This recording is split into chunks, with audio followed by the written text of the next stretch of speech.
A gaskiya Abdul ka haɗu.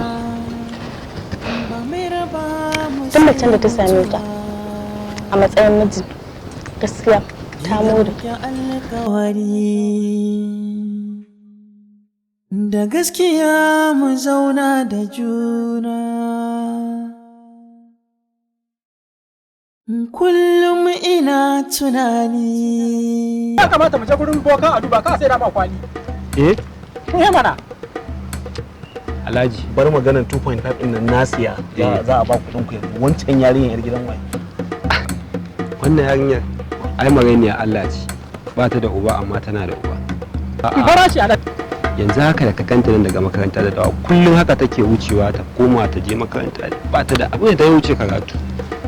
Magana ya kare akan 2.5 din nan zan ɗora maka naka na musamman. Alhaji ai kanka da mu yanzu mu je ka kai ni gidansu. A kwarai kuwa kawo kuma Alhaji idan ka samu wannan yarinya na tabbatar da cewa ka yi dacen mata.